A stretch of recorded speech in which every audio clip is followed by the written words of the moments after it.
आगामी महापालिका निवडणुकीसाठी राष्ट्रवादी काँग्रेसकडून इच्छुकांच्या मुलाखतींना सुरुवात झाली आहे। पर्वती खडकवासलामध्ये इच्छुकांची गर्दी, तर कोथरूड कसबा विधानसभा मतदारसंघात संख्या अत्यंत कमी होती। काही प्रभागात तर 2 जणच इच्छुक होते। राष्ट्रवादीच्या स्थापनेपासून पक्षाचे काम एकनिष्ठेने करत आहे, त्यामुळे यावेळी तरी पक्षाने संधी द्यावी असे साकडे इच्छुक कार्यकर्त्यांनी उपमुख्यमंत्री अजित पवार यांना घातले।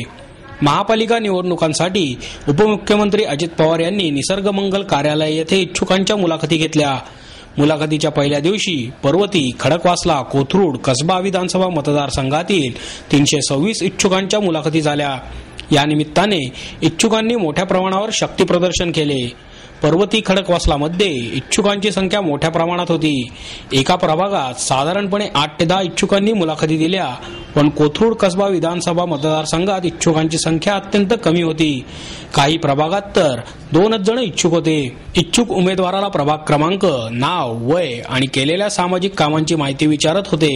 प्रस्थापितांबरोबरच अनेक नवीन चेहरे मुलाखतीसाठी दिसत होते। त्यात गृहिणींबरोबर शासकीय सेवेतून निवृत्त झालेल्या काहींचा समावेश होता। काही तरुण उमेदवार आजोबांपासूनची पवारनिष्ठा सांगत होते। नातीगोती आणि पक्षाचे संबंध यांचाही संदर्भ मुलाखतीत देत होते। मला पक्षातील सर्व प्रस्थापितांचा विरोध आहे, पण जनतेचा पाठिंबा आहे, त्यामुळे मला उमेदवारी मिळावी असे एका इच्छुकाने यावेळी सांगितले। मी प्रभाग क्रमांक 69 मधनं इच्छुक आहे।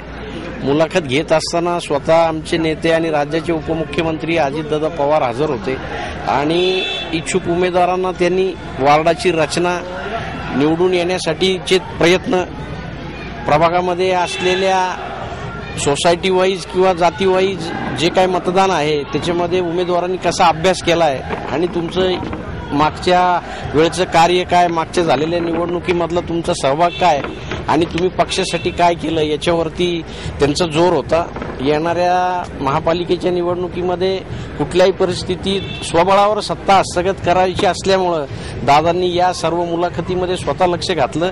उमेदवारांची चांगल्या प्रकारची चाचपणी चालू आहे आणि यावेळेला सक्षम उमेदवार देतील असा विश्वास आम्हा सर्वांना वाटतोय, कारण त्यांनी वस्तुनिष्ठ प्रश्न आम्हाला विचारले आणि प्रभागामध्ये जो इलेक्टिव्ह मेरिट घेणारा उमेदवार आहे त्याच्याच ते पाठीशी राहतील असं वाटतं।